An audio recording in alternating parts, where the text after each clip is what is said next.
Bueno, hermanos, entonces lo que estuvimos eh, hablando la semana pasada es sobre el evangelismo holístico. Y hoy vamos a hacer un resumen grande, un resumen del resumen, para que, para que podamos llegar y ya a aterrizar en lo que es el proyecto Semilla. Entonces, vámonos, como dicen aquí, vámonos recio, vámonos rápido, a ver si logramos abarcar todo el proyecto Semilla. Y como les repito, de nuevo, esta clase es básica para empezar la labor evangelística dentro de nuestras congregaciones locales. Habíamos estado usando el ejemplo de un nidito, de un ave que está construyendo su nido. Entonces nosotros hemos venido construyendo nuestro nidito. Hemos estado poniéndole cositas allí para que cuando vengan los huevecitos de las aves ya estén ya calientito el nido. Bueno, pero como les digo, vamos a ir en esta parte de este capítulo que también es un poquito extenso, lo vamos ver bastante. Y estábamos hablando de la preocupación de Dios por todo lo que ha creado, toda la tierra, el cosmos, todo lo que son los animales, las plantas, nosotros, todos, el agua, todo lo que Él creó, tiene un amor y preocupación integral por todo eso.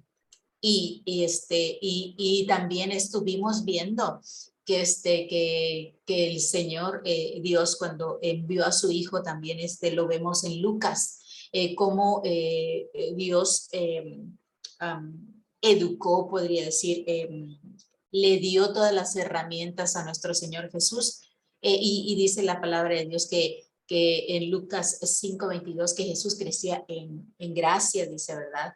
Jesús crecía en sabiduría, en estatura y en gracia para con Dios y para con los hombres. Entonces eso es integral.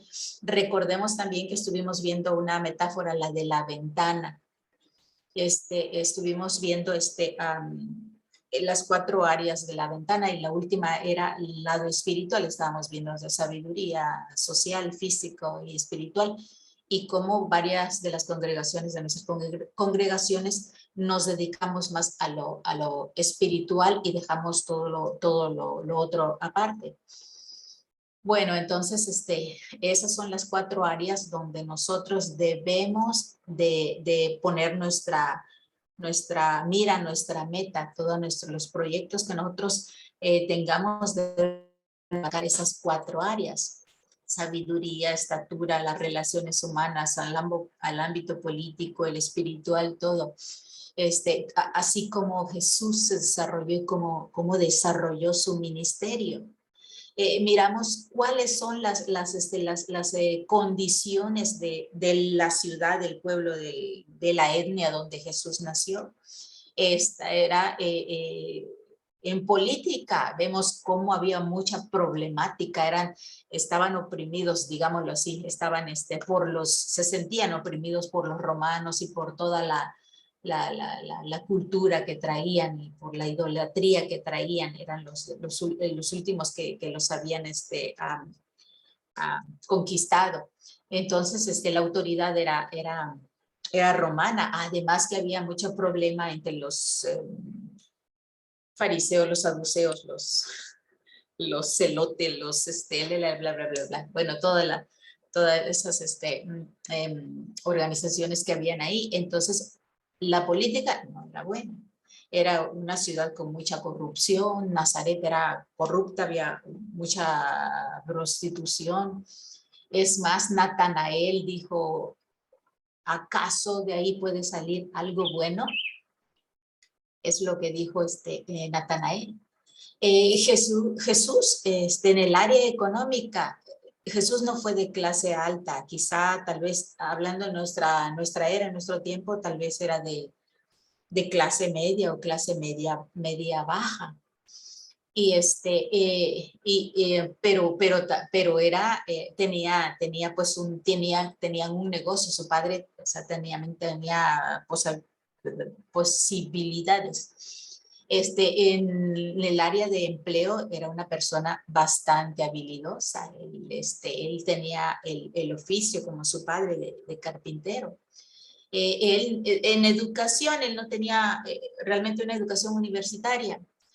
Creo que los judíos asistían a la escuela hasta la edad de 13 años y luego algunos de ahí se iban a la escuela rabínica. Jesús no fue a la escuela rabínica. Su estatus social tampoco fue muy alto. Era de muy buena familia, lo sabemos, sí, pero no tenía un estatus social muy alto.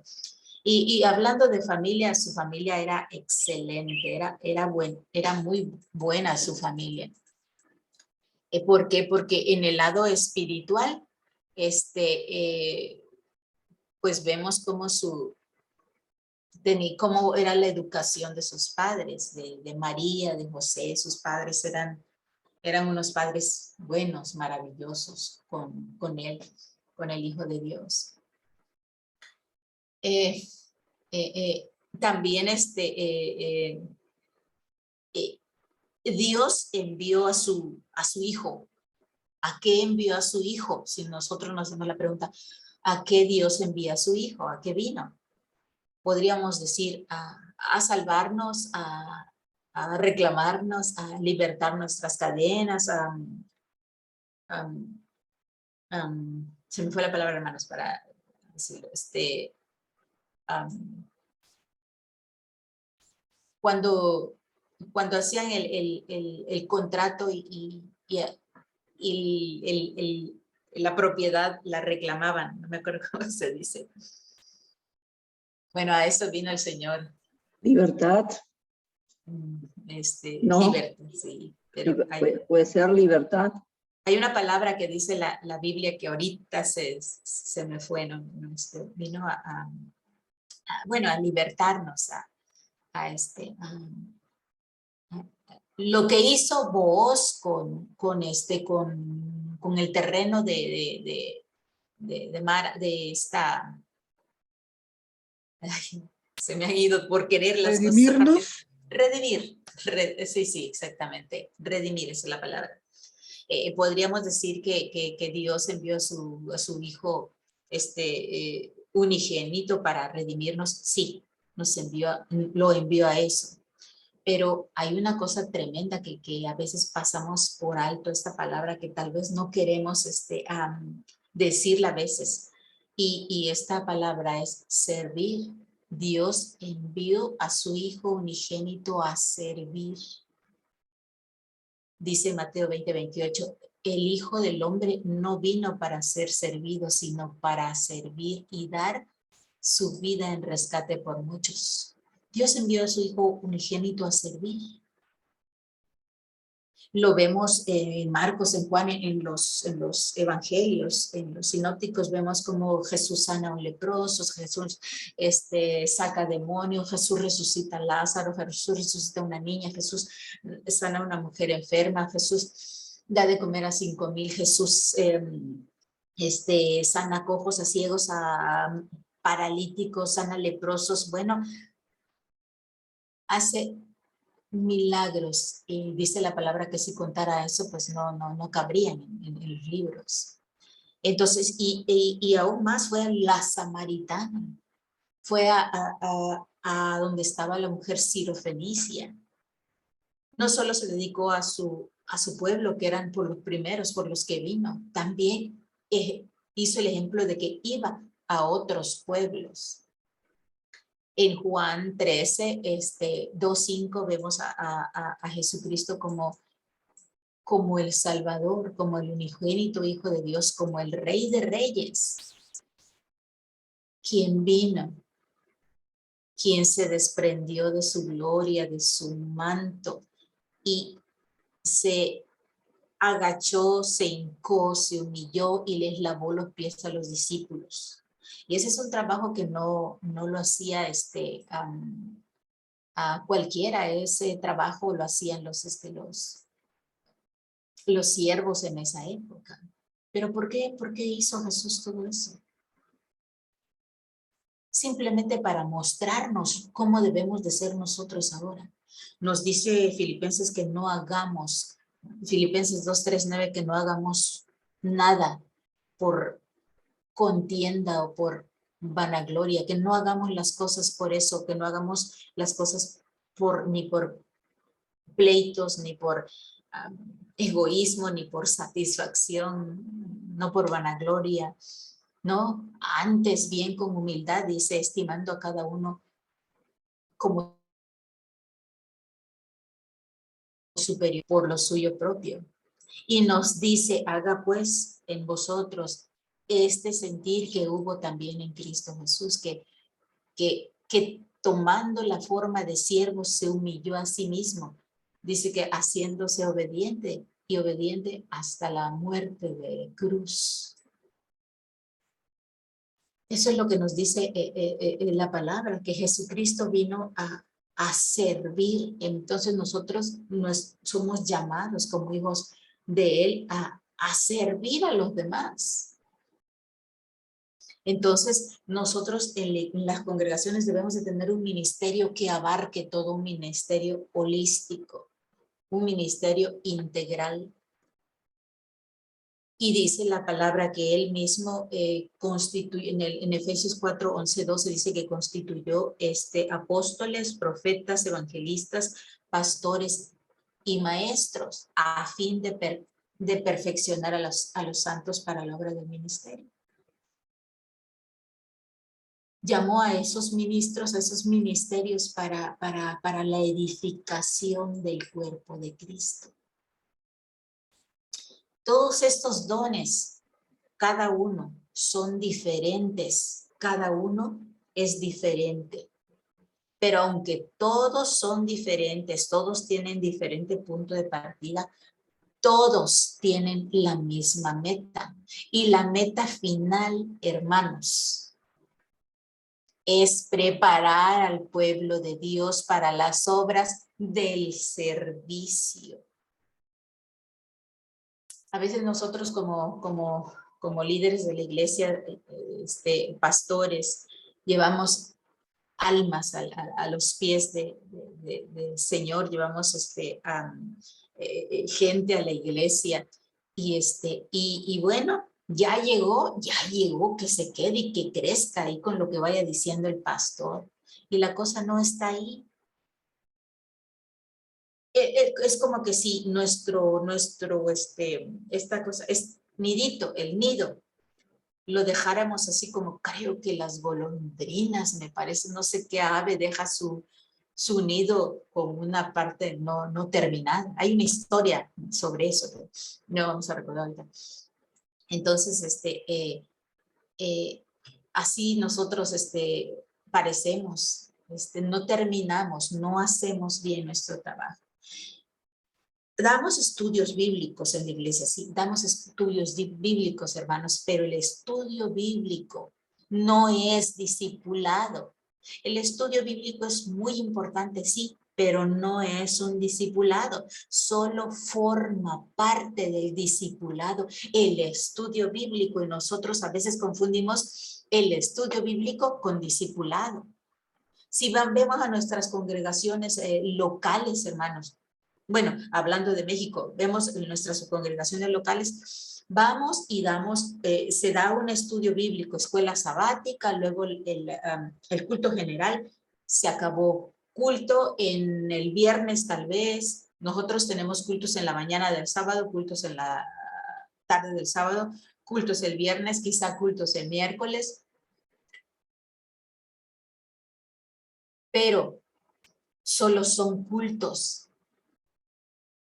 No es una formación que se debería de tener, no se está capacitando a los miembros de la iglesia para servir como lo dice la palabra de Dios. Y si nosotros como congregaciones locales, como iglesias nacionales, como líderes, como pastores, si no estamos llevando a la gente en un discipulado que le lleve directo a servir, hermanos, no estamos completando la tarea que el Señor nos envió. Alguien que se dedique al ministerio apostólico, alguien que se dedique a hacer el ministerio profético, al ministerio evangelístico, al ministerio pastoral o al ministerio como maestro en la palabra. Si no disipula, si no capacita a la gente para servir, hermanos, no está completando su tarea. Eso es clarísimo y a mí me gustaría que lo entendiéramos. No está completando su tarea. El destino de cada uno de esos ministerios es uno: discipular a la gente para servir. Ese es el propósito por el cual nosotros nacemos de nuevo.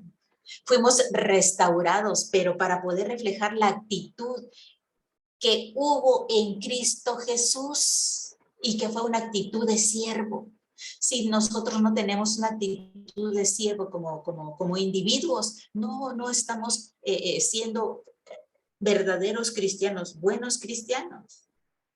Ya vimos ahorita con los 5 ministerios que tenemos una lista de dones, una descripción del propósito de Dios. Pero si nosotros no hacemos eso, si no capacitamos al pueblo de Dios, entonces va a suceder lo mismo que lo que hablamos la vez pasada, lo que ha sucedido en Europa, lo que está sucediendo en Estados Unidos, que hablábamos ayer.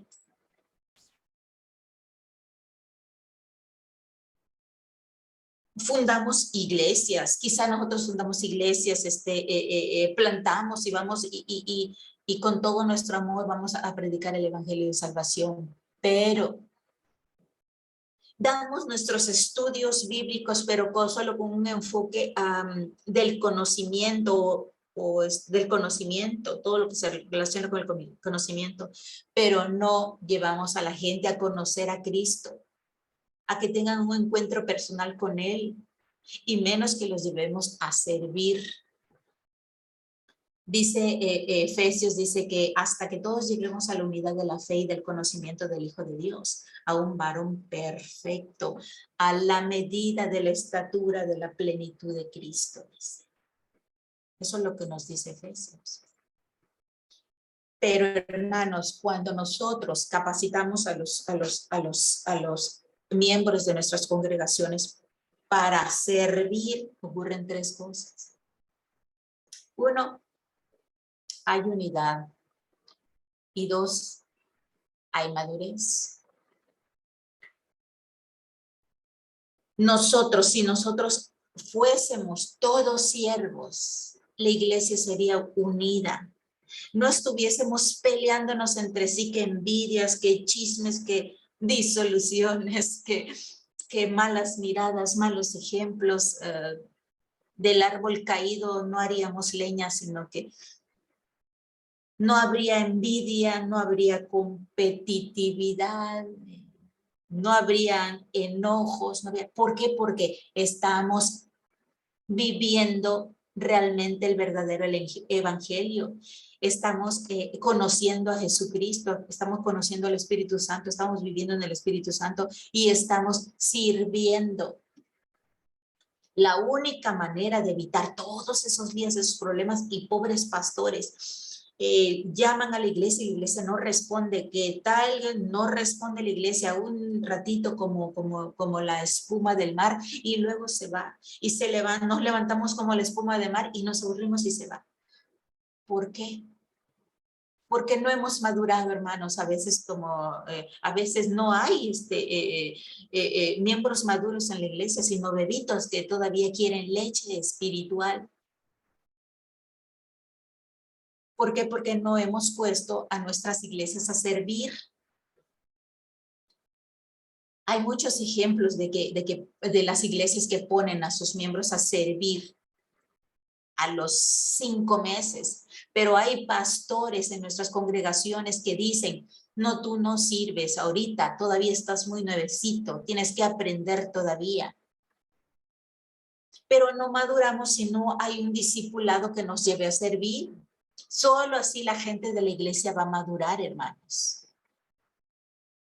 Solamente así vamos a poder reflejar la imagen de Jesucristo.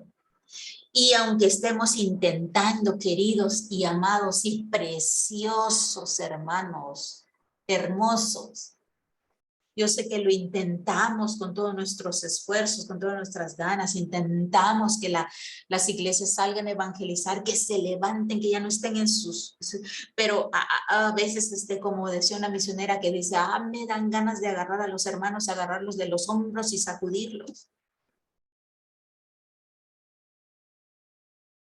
Recuerdo que hubo un profeta que sí que agarró a alguien de los pelos por ahí. Lo intentamos como iglesias, intentamos todo en grupos pequeños, en grupos de estudios, en actividades de comunión, en varias cosas, pero no logramos que la iglesia sea una iglesia de gente madura. Y terminamos con una iglesia llena de bebés espirituales. La pregunta aquí sería, pero ¿cómo maduramos? ¿Cómo discipulamos a la gente para que madure?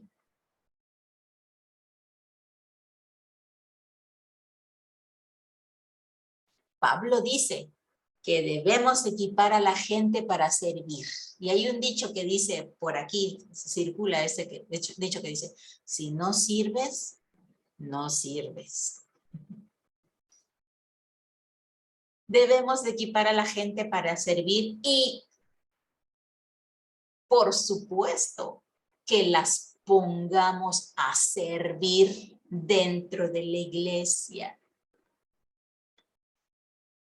Yo conozco una iglesia que un día me invitaron y yo asistí a la iglesia con una hermana que antiguamente era una de las hermanas trabajadoras en la congregación local de la Iglesia de Dios. Ella y su esposo trabajaban mucho y le echaban ganas y ánimo y todo eso, pero llegó un tiempo que dijeron, ya no, esta iglesia ya no me llena, ya no, yo quiero más del Señor. Y en esa época, pues, tristemente, pues, algunas familias, pues, pensaban lo mismo de nuestra congregación local. Y esa familia y unos amigos se fueron de nuestra congregación local, otro amigo, otros hermanos preciosos del alma, amados, que a mí me dolió mucho cuando decidieron irse, pero se fueron en paz y en tranquilidad a una iglesia donde pudieron trabajar y plantar iglesias como ellos querían. Pues el ejemplo de la hermana que me invitó a su congregación a la donde asistía. Y pues la acompañé, fui con ella. El primer día que llegué me apapacharon, el pastor salió, me habló, teléfonos, ¿dónde estás? ¿Cómo estás? ¿Y en qué podemos ayudarte? Que esto y el otro. Y vamos a orar por ti. Y todos ahí dando cositas dulces y todo, y hasta me quedé así toda. Y al final, hermanos, yo me di cuenta que ellos, llega una gente nueva, ellos anotan su nombre, anotan todo, captan a esa gente, la canalizan a un grupo pequeño, la canalizan a un grupo pequeño, ese grupo pequeño tiene un líder que es un pastor de esos nuevos, a los cuales empieza a discipular, a capacitar. ¿Para qué? Para servir. Y en esa iglesia hacen un llamado para el servicio. Quien no esté en un servicio, quien no esté en un ministerio, vengan, intégrese, tenemos muchos. Hubo otro ejemplo de una hermana preciosa en la iglesia también a donde yo asisto. Una niñita que sus padres son de la iglesia de Dios, o sea, no sé si de segunda o tercera generación de la iglesia de Dios, pero ella y su esposo querían servir, querían predicar, querían predicar el evangelio. Ellos amaban el evangelio y querían predicar. Y la iglesia pues no pudo responder a esa necesidad que ellos tenían. Decidieron irse a otra congregación. Ahorita ellos son pastores. Su esposo es pastor, plantador de iglesias. Entonces yo digo, ay Dios, ¿qué está pasando con nosotros? ¿Qué pasa con nuestras iglesias locales? ¿Por qué? Porque no hay una visión holística, una visión de reino, una visión global que hemos estado hablando continuamente en estas clases. Y la número 3 es que es amor. Cuando nosotros servimos, queridos hermanos, es cuando empezamos a reflejar a Cristo. Reflejamos a Cristo. Vimos que en Efesios 3 estábamos hablando de la plenitud de Cristo. ¿Qué significa esto? Significa que cuando la gente nos está mirando, vea un amor tan grande, tan profundo, tan ancho, que el mundo no lo comprenda, como dice la palabra. Y queridos míos, realmente una cosa así tan hermosa no sucede si no buscan al Espíritu Santo de Dios, si no buscan a Dios, sin el poder de Jesús que vive dentro de nosotros, no vamos a poder hacer nada. Es por eso que yo les insisto mucho en que busquen a Dios, en que hagan su tiempo quieto, en que tengan un tiempo con Dios. Solamente así podremos reflejar la plenitud de Cristo. En una palabra, es amor. Ese amor que el mundo no entiende. ¿Por qué? Porque no es un amor humano. Ese amor es divino, hermano.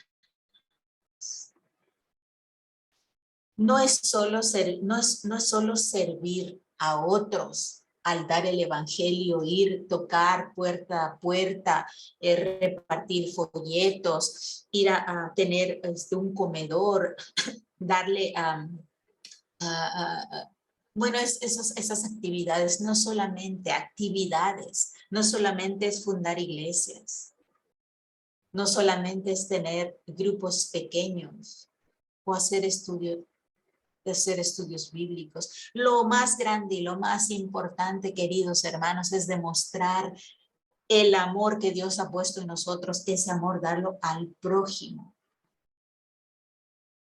Todo esto que estoy hablando, que evangelización y repartición de folletos, grupos pequeños, hacer estudio, hacer misericordia, sí, todo eso es básico dentro de nuestras congregaciones, sí. Pero los dones que el Señor dio apuntan a servir, a capacitar al pueblo para servir y así demostrar el amor de Cristo. Solamente así va a venir, venga tu reino, sea hecha tu voluntad como en el cielo, así también en la tierra. Nosotros debemos de preguntarnos si en nuestra vida se refleja esa clase de servicio. Debemos de replantearnos el proceso que hemos tenido de ser cristianos y ver cuál es el proceso por el cual tenemos que pasar ahora que ya conocimos estas cosas, hermanos. Porque ahorita, queridos hermanos, si ustedes no hacen, si ustedes no responden a todo esto que hemos estado viendo, antes podían decir, no lo sé, no lo conozco, nunca lo he visto, no lo sabía. Pero ahorita, queridos hermanos, que saben,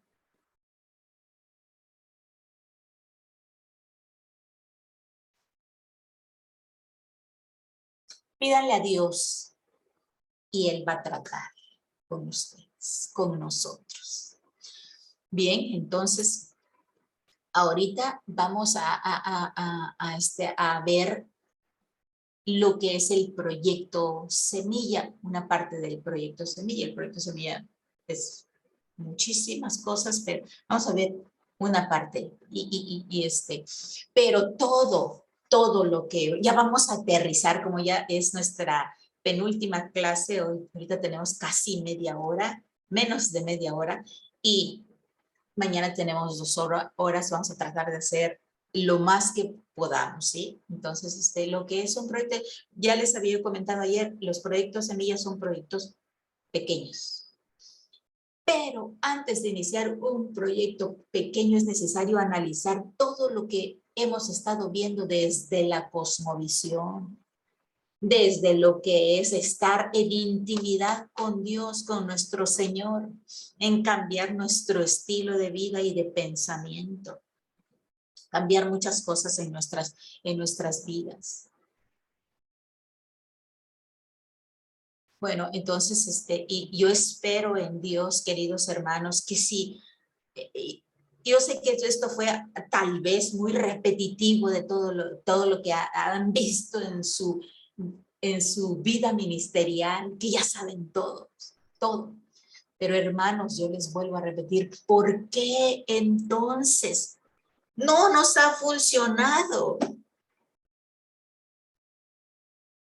Yo les sugiero y les animo a que vuelvan a repetir a mirar, a leer estas clases. Y que el Espíritu Santo vaya trayéndoles las cosas que deben de cambiar en su persona, dentro de sus congregaciones, dentro de sus familias. Bien, ahora vamos a aterrizar con un proyecto, con el proyecto Semilla, que se trata de diferentes proyectos. Bueno, envié, Pastor Abraham, envié una diapositiva. La diapositiva, el PowerPoint número 1 es para que los hermanos vean las diferentes partes donde se desarrolla y cómo se desarrolla el proyecto Semilla. Y la presentación número 2 es, vamos a tratar de verla ahora para que vamos a tratar de irnos rapidito y avanzar por lo menos esta parte. Bueno,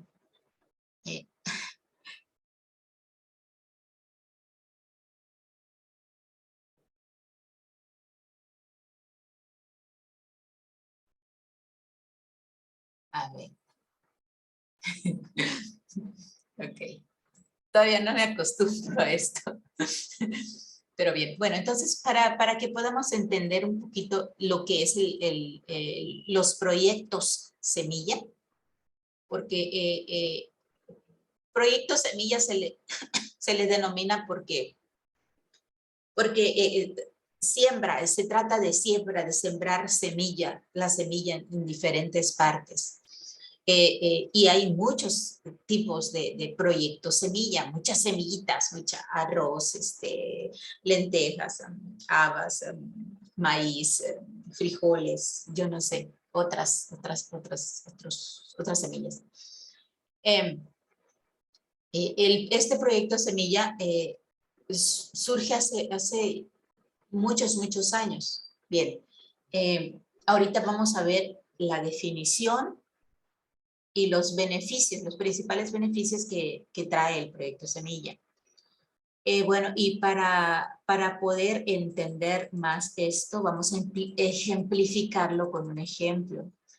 Bueno, esta historia, como todas las que hemos venido contando, que tienen mucho, escuchen otra vez esas historias, hermanos. Esta sucede en África, en una ciudad llamada Kampala, con una iglesia pentecostal.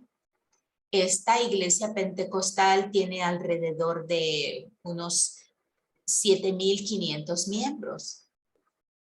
Y esta iglesia pentecostal tiene aproximadamente 4 reuniones cada domingo. y tiene aproximadamente, tenía como 1.600 proyectos semilla por año. Y aunque ya vemos que África, la mayoría sufre escasez, la mayoría es pobre. Entonces, esta ciudad, pues lo mismo, sufre esta escasez, Kampala. Pero la iglesia ha sido bendecida por Dios con muchos recursos. Y uno de esos recursos es que tiene mucha gente talentosa y tiene gente con un corazón para el servicio. Entonces, este proyecto surge en un grupo pequeño. Pues esta iglesia tiene alrededor de 600 células. Tenía alrededor de 600 células y este proyecto empieza con 7 mujeres de un grupo pequeño. Porque yo les había contado, no sé si les expliqué lo de los grupos pequeños. Hay iglesias donde sus células tienen grupos pequeños. Y este proyecto Semilla nace con 7 mujeres de un grupo pequeño. Ellas habían tomado la clase de visión, hermanitos, y cosmovisión. Así como ustedes, de visión, de cosmovisión. Y entonces ellas decidieron escuchar la voz de Dios, decidieron obedecer a Dios. Y ellas le preguntaron a Dios, Señor, ¿qué es lo que quieres que hagamos para que podamos demostrar tu amor en la capital del país? Ellas oraron y el Espíritu Santo habló y reconocieron que la policía de su país tenía una moral muy baja. Entonces se pusieron de acuerdo y decidieron hacer un día de agradecimiento por la policía de Kampala. Y ellas pensaron, bueno, la policía está haciendo un bien a nuestra ciudad.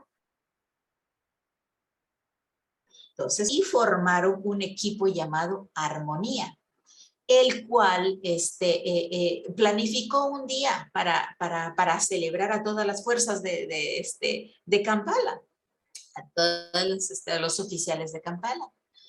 Y ellas pudieron haber elegido otra cosa que no fuera la policía, pero el Espíritu Santo las llevó a decidir, a elegir un día de aprecio por la policía. Y la policía de Kampala es como la de otros países. Como México, la policía de México se dice que es muy corrupta. Ellos aceptan mordidas, paran al tráfico, los de tránsito y aceptan dinero, sobornos. Y así eran los oficiales de este lugar, de Kampala. Y yo sé que también posiblemente en sus países los policías se porten de esa forma. Entonces la gente, pues ya no, aquí en México, ver a un policía en vez de sentir seguridad, hay que correr de los policías. Y otra cosa de lo que hay en este lugar, Kampala, los recursos del gobierno ahí en Kampala, Uganda, son limitados y la policía es poca y además es muy mal pagada. Y como les decía, los pobladores de ahí pensaban mal de esos cuerpos policíacos y así los trataban. Los ciudadanos tenían una mentalidad de amistad hacia ellos cuando necesitaban su servicio, su ayuda. Y es así, por ejemplo, aquí en México, los policías son amigos mientras nos ayuden. Pero normalmente la gente piensa que la policía es abusiva. Y ahí en Uganda, en Kampala, se pensaba así de la policía. Así que pues celebrar a ese grupo no era muy querido, ¿verdad? Un grupo no muy querido. Pero estas mujeres quisieron honrar a Dios y obedecerle y honrar a la policía de esa ciudad. Entonces fueron, hablaron al jefe de la policía, le proponen el proyecto, el jefe de la policía accedió, hablaron a su iglesia. Bueno, llega el día y entonces la iglesia y es más, la policía envió su banda de la ciudad. Pastor, ahorita no vamos ahorita vamos a parar la diapositiva. Yo le digo cuando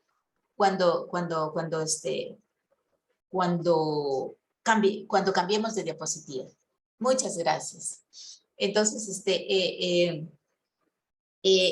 se organizan, la banda de la policía llega, los músicos de la iglesia llegan y se armó un evento precioso donde los policías estaban, los policías que asistieron a este evento estaban sorprendidos de cómo eran tratados y les daban un certificado de gratitud, de agradecimiento, y la iglesia, las mujeres estas le daban un regalo, entonces la policía recibía su regalo. Y entonces al entrevistarlos, ellos dijeron que estaban muy sorprendidos. Y, estas hermanas invitaron a la gente para que fuera y asistiera al evento. Recordemos que esta policía de Kampala tenía la moral baja por lo que pensaban de ellos. Y entonces los testimonios que dieron los policías después del evento es que les conmovió profundamente este evento. Y resultó que después de eso, la misma policía, el jefe se acercó a los líderes de la iglesia y le pidió que organizaran ellos, los hermanos, seminarios para que le enseñaran ética a la policía y que ellos prepararan a los nuevos cadetes con esas clases sobre ética. Y eso se empezó a dar, empezaron a capacitar a los cadetes, a la policía. Tiempo después se da que estos varones llevaron a sus familias y empezaron a pedir consejería a los pastores de esa congregación pentecostal. Y todo surgió por un proyecto semilla. Ahorita tal vez ustedes están preguntando, pues no, pues eso, nosotros ni de chiste, ni en sueños, en nuestras fantasías podemos llevarlo a cabo. Pero déjenme decirles ahora, hermanos, que estas eran solo 7 mujeres. Y cuando pensaron eso, no pensaron hasta dónde llegaría su proyecto semilla. Pero su proyecto semilla empezó a discipular a las naciones. Ellas nada más se pusieron a orar, dieron gracias y actuaron. Planearon, entonces Dios se encargó de todo y Dios ordenó y puso las cosas de una manera tan tremenda que salió fuera de lo que ellas pensaban. A veces los pequeños proyectos ya terminan convirtiéndose en grandes proyectos, hermanos. Estos proyectos semillas, como ya vimos, uno de estos proyectos semillas que era solamente un día de honrar a la policía. Era pequeño, era solo un día. Pero si ese proyecto semilla es movido por Dios, pueden resultar tan grandes como el proyecto Armonía. Imagínense, hasta llegó a dar consejería y no sé cuántos se han de haber convertido al Señor. Y ahora sí nos vamos a la diapositiva número 1 que tenemos en la pantalla. Vamos a ver rápidamente unas referencias, 5 textos bíblicos, y vamos a ver en Juan 12:24 cómo describe aquí que una semilla cae al suelo. Pero la lección final que tenemos de esa escritura de Juan 12:24 es que dice que el fruto requiere sacrificio de cierto. De cierto os digo que si el grano de trigo no cae en la tierra y muere, queda solo. Pero si muere, lleva mucho fruto. Así que, queridos hermanos, una de las cosas es que cuanto mayor sea el sacrificio, mayor será su fruto. Para que haya fruto, siempre debe de haber un sacrificio. Lo vemos en Jesucristo. El sacrificio de Cristo produjo nuestra salvación. ¿Qué significa sacrificarse? Significa la decisión de tomar algo que nos va a beneficiar a nosotros. Y en lugar de que nos beneficie a nosotros, nosotros tomar eso y usarlo para el beneficio de otros. Vemos en Mateo también, Mateo 13, 31, 32. En la parábola de la semilla de mostaza. ¿Cuál es la lección de esa parábola? Nada es demasiado pequeño o insignificante. Nada es demasiado pequeño, hermanos. ¿Qué tamaño es el granito de mostaza? Pero él lo multiplica y produce fruto. No vamos a leer la parábola porque ya la sabemos. Dice que es que cuando crece es la mayor de las hortalizas y se hace árbol. Y que vienen las aves del cielo y hacen nido. Vemos también en Juan 4, 37, 38. Dice, uno es el que siembra y otro es el que recoge. La lección de aquí es que cada labor es igual de importante. Porque en esto es verdadero el dicho. Uno es el que siembra y otro es el que recoge. Yo os he enviado a cegar a los que vosotros no labrasteis, otros labraron y vosotros habéis entrado en sus labores. La lección es que la tarea de sembrar es igualmente tan importante como la tarea de cosechar, aunque como seres humanos, aquí muy humanos a veces, pensamos que lo más provechoso de todo es cosechar. Y sí, ¿verdad? Se siente muy bien el estar cosechando almas para el Señor. Ya el Espíritu Santo hace la obra y nosotros solo nos ponemos a cosechar.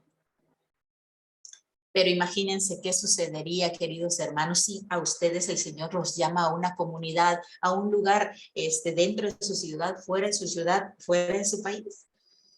A una comunidad donde el Evangelio aún no ha penetrado, o a una comunidad tal vez donde ya penetró el Evangelio pero van a plantar una iglesia. Y lo está llamando el Señor para que usted sea un testigo del amor de Dios en ese lugar, en esa comunidad. Y usted se pone a trabajar y después de años de trabajo llega un misionero de otra iglesia o llega una persona de distinta denominación que la suya. Y entonces el Espíritu Santo empieza a trabajar en ellos y a trabajar también en la obra, porque así es el Espíritu Santo. Él trabaja precioso porque todos somos hijos de Dios. Y entonces usted se da cuenta que todo el fruto de su labor es cosechado por otra persona. Yo recuerdo que una hermana misionera vino a su casa porque tenía que venir a su casa. Y cuando regresó al lugar donde estaba trabajando, ya no tenía ninguna persona. Y otro misionero, yo recuerdo que recién se fue muy contento y feliz, agarró maletas y se fue con toda su familia. Y llegó y al mes la iglesia, hermanos, ya tenemos un nuevo miembro, ya tenemos, y se hizo una algarabía y una felicidad entre varias iglesias, iglesias de diferentes denominaciones, porque ese misionero había llegado y al mes tenía alguien. Pero ¿cómo es posible, hermanitos? Porque atrás ya habían habido misioneros, no solamente, quizá no solo uno, más de uno, que había trabajado con este varón año tras año, tras año, tras año. Y el que recogió la cosecha, precisamente fue mi amigo, un amigo mío, pues. Y Y pues uno se queda así y dice, bueno, gloria a Dios. Pero eso sucede en otras latitudes. Pero si sucediera aquí entre nosotros, si nosotros vamos y plantamos. Voy a poner otro ejemplo rápidamente. Yo conozco también a una persona muy querida por mí, que esa persona trabajó en el evangelismo desde muy jovencita. Trabajó, que vamos a ponerle por nombre Panchita a esta persona. Entonces, Panchita desde su juventud trabajó en llevar almas a la congregación. Y cambió, creció, trabajó, creció, se jubiló y fue a otra ciudad. Y Panchita empezó a trabajar y fue a un lugar, abrió una célula, digamos, un grupo familiar. Y ese grupo familiar empezó a ver gente y preciosa gente que daba diezmo, que diezmaba, que ofrendaba y que llamaba más gente pues a ese pequeño grupo. Entonces el pastor dice, hermana Panchita, gracias por su labor, pero vamos a poner a otra persona. La hermana Panchita lloró, sufrió y dice, ay, señor, esa gente, como seres humanos, nos duele. Otro pequeño ejemplo, una vez estábamos yendo a evangelizar y de casa en casa, creo que ya les platiqué cuando un testigo de Jehová nos dijo que ese era su territorio y que no nos metiéramos en su territorio. Eso nos dijo, nos regañó. Bueno, pero Jesús nos enseña que no es importante quién es el que siembra. Y no es importante quién es el que coseche. Lo importante es que seamos obedientes a la tarea que Dios nos ha encomendado, queridos hermanos. Este es un principio básico muy importante que tenemos que aprender dentro de la siembra. El otro texto bíblico es el de 1 Corintios 3, 6, 9. Dice uno siembra, otro riega y Dios da crecimiento. La lección de aquí es Dios es el que hace crecer la cosecha. Pablo aquí nos dice que yo planté, Apolo regó, pero el crecimiento lo ha dado Dios, así que ni el que planta es algo ni el que riega, sino Dios el que da el crecimiento. Los dos vamos a recibir la recompensa por nuestra labor como colaboradores de Dios. Pablo aquí nos dice que Dios es quien hace crecer la cosecha. Así que sea que nos toque plantar o que nos toque cosechar, no podemos atribuirnos nosotros ningún mérito, ya que lo que nosotros hacemos es dar a Dios lo que tenemos. Y lo que tenemos, Él nos lo ha dado. Da de gracia lo que de gracia habéis recibido. Es el Espíritu Santo quien hace crecer la cosecha, es quien hace la labor. Y el último versículo bíblico que vamos a ver ahorita es 2 Corintios 6, 9, 6, 13. Dice, sembrar generosamente. La lección de aquí es, nuestra generosidad le da gloria a Dios. El que siembra escasamente, dice, segará escasamente. Así que, queridos hermanos, quien ciega más generosamente va a cosechar. Así que sembremos generosamente. Cuando más generosos seamos, esfuerzo, trabajo, pasión, dinero, en cuanto más generosos seamos, cuanto más sacrifiquemos en términos, claro, de lo que nosotros damos para sembrar el amor de Dios, mayor será la gloria que Dios recibe. Nuestra generosidad le da la gloria a Dios. Yo recuerdo en una ocasión que íbamos a salir de cruzada y estaba yo en un grupo donde una chica tenía pasión por una comunidad y ya estaba organizada la gente, el grupo que se iba a ir a esa comunidad. Ella quería con todo su deseo, su ánimo. Entonces en una ocasión recibió, ella dijo que había recibido esta palabra de Dios, dar todo lo que había juntado a una de las personas que iba a ir, porque esa persona no tenía ni dinero para ir a algún lugar y ella quería que fuera por lo menos cerca de ahí, pero no tenían nada de dinero. Hay chicos que no tienen ni para un lápiz, ni para un chicle, ni para una pasta dental. Entonces, le dio el dinero que ella había ahorrado, que le habían dado, y se lo dio y se quedó sin nada.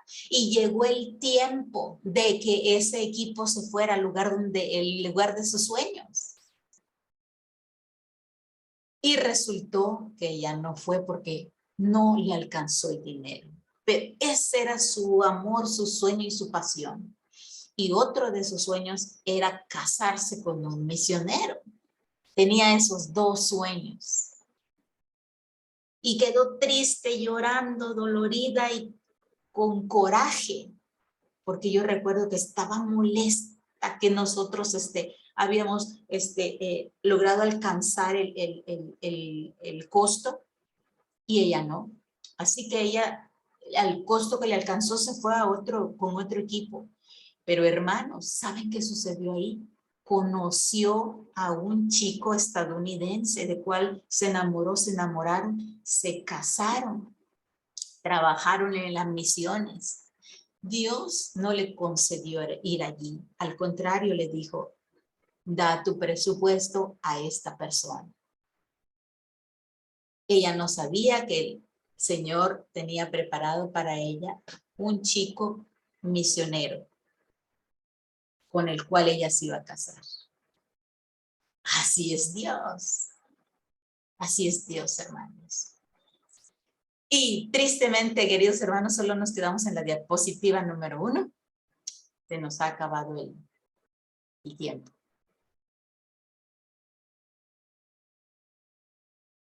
Pastor, hemos terminado con la clase de hoy.